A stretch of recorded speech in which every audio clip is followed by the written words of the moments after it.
എല്ലാവർക്കും പുതിയ വീഡിയോയിലേക്ക് സ്വാഗതം. അപ്പൊ ഇന്നത്തെ റെസിപ്പി നല്ല സൂപ്പർ ടേസ്റ്റി ആയിട്ടുള്ള നല്ല ബീഫ് കൊണ്ടാട്ടത്തിന്റെ റെസിപ്പിയാണ് കേട്ടോ. നല്ല ശരിക്കും പറഞ്ഞാൽ നല്ല അടിപൊളി ടേസ്റ്റി ആയിട്ടുള്ള ഒരു റെസിപ്പിയാണ്. ബീഫ് വെച്ചിട്ട് നമുക്ക് ഇതെങ്ങനെ ഉണ്ടാക്കി എടുക്കുന്നതെന്ന് കണ്ടു നോക്കാം. അപ്പൊ നമുക്ക് ഊണിന്റെ കൂടെയോ പൊറോട്ടയുടെ കൂടെയൊക്കെ നല്ല ടേസ്റ്റി ആയിട്ട് തന്നെ. അപ്പൊ നമുക്ക് വളരെ വേഗം തന്നെ വീഡിയോയിലോട്ട് പോകാം. വീഡിയോ കാണുന്നതിന് മുമ്പായിട്ട് പ്ലീസ് ഒന്ന് സബ്സ്ക്രൈബ് ചെയ്തേക്കണേ. കൂടെ തന്നെ ലൈക്കും കൂടി ഇത് ചെയ്യാൻ മറക്കല്ലേ കേട്ടോ. അപ്പൊ ഞാനിവിടെ എടുത്തിട്ടുള്ളത് നല്ല 1 കിലോ നന്നായി കഴുകി വൃത്തിയാക്കി വെച്ചിട്ടുള്ള ബീഫാണ് എടുത്തിട്ടുള്ളത്. 1 കിലോ ബീഫ് എടുത്തിട്ടുണ്ട്. ഇനി നമ്മൾക്ക് ഇതിലോട്ട് ആവശ്യത്തിനുള്ള ഇൻഗ്രീഡിയൻസ് കൂടി ചേർത്തിട്ട് കൊടുക്കണം. ഞാനിവിടെ ഇതിലേക്ക് നല്ല എരിവുള്ള മുളക് പൊടിയാണ് ചേർത്ത് കൊടുത്തിട്ടുള്ളത് കേട്ടോ. അത്യാവശ്യം എരിവുള്ള മുളക് പൊടി ആയതുകൊണ്ട് തന്നെ ഒരു 1.5 ടീസ്പൂണാണ് ഞാൻ ഇട്ട് കൊടുത്തിട്ടുള്ളത്. കൂടെ തന്നെ നമ്മൾ 1 ടീസ്പൂണ് മഞ്ഞൾപ്പൊടി ഇട്ട് കൊടുത്തിട്ടുണ്ട്. ആവശ്യത്തിനുള്ള മല്ലിപ്പൊടി കൂടെ ചേർത്ത് കൊടുത്തിട്ടുണ്ട്. മല്ലിപ്പൊടി 1.5 ടീസ്പൂൺ തന്നെയാണ് ചേർത്തിട്ട് കൊടുത്തിട്ടുള്ളത്. കൂടുതൽ മസാലയൊന്നും വേണ്ട കേട്ടോ. അപ്പൊ നമുക്ക് ഫ്രൈ ആയിട്ടിരിക്കില്ല.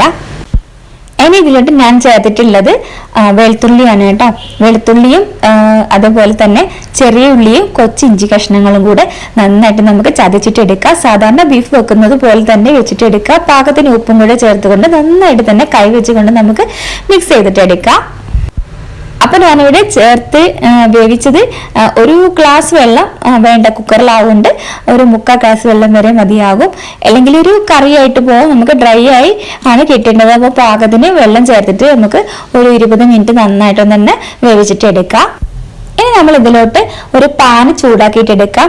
അതിലോട്ട് ആവശ്യത്തിനുള്ള വെളുത്തുള്ളി, നന്നായിട്ട് ചെറുതായിട്ട് അരിഞ്ഞിട്ടുള്ള വെളുത്തുള്ളി, കൂടെ തന്നെ നമ്മൾ നീളത്തിലരിഞ്ഞ ഇഞ്ചി കഷ്ണങ്ങളും.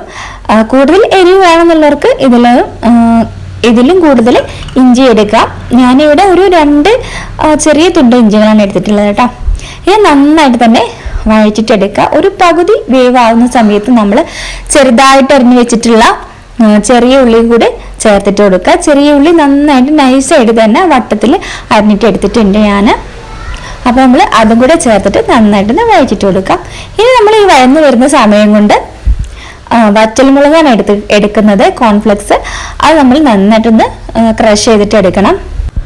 ഇപ്പൊ ഞാനിവിടെ നന്നായിട്ട് വഴറ്റി എടുക്കുന്നുണ്ട്. ഒരു 1/4 വേവാകുന്നത് വരെ നമുക്ക് വഴറ്റിട്ട് എടുക്കാം. അതിന് നമ്മൾ ആ ഒരു വേവിച്ചിട്ട് എടുത്തിട്ടുള്ള ബീഫ് കൂടെ നമുക്ക് ഇതിലോട്ട് ചേർത്തിട്ട് കൊടുക്കണം. ആ ഒരു വെള്ളം അതിലുണ്ടായിക്കോട്ടെ കേട്ടോ. അത് വേർതിരിച്ചിട്ട് അതിലോട്ട് ബീഫ് ചേർത്ത് കൊടുക്കേണ്ട. അതിന് ഒത്തിരി വെള്ളം ഉണ്ടായിരുന്നുള്ളൂ, ഒരു 2 ടീസ്പൂൺ വരെ വെള്ളം ഉണ്ടായിരുന്നു. അതും കൂടെ നമുക്ക് അതിലിട്ടിട്ട് നല്ല ഫ്ലെയിം ഇട്ടിട്ട് നമുക്കൊന്ന് വറ്റിച്ചെടുക്കാം.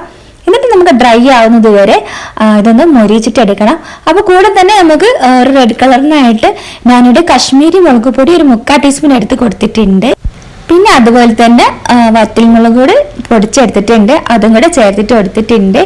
നമുക്ക് നന്നായിട്ട് തന്നെ ഡ്രൈ ആവുന്നത് വരെ നമ്മൾ ഇതൊന്ന് ഇളക്കി മറിച്ച് മൊരിച്ചിട്ടെടുക്കാം. അപ്പോൾ ഇതിന്റെ ടേസ്റ്റ് എന്ന് പറഞ്ഞാൽ നമ്മൾ നന്നായിട്ട് മൊരിച്ചിട്ട് എടുക്കണം കേട്ടോ. അപ്പോഴാണ് ഇതിന്റെ ടേസ്റ്റ് വരുന്നത്. പൊറോട്ടന്റെ കൂടെ കഴിക്കാൻ നല്ല അടിപൊളി ടേസ്റ്റ് ആണ് കേട്ടോ.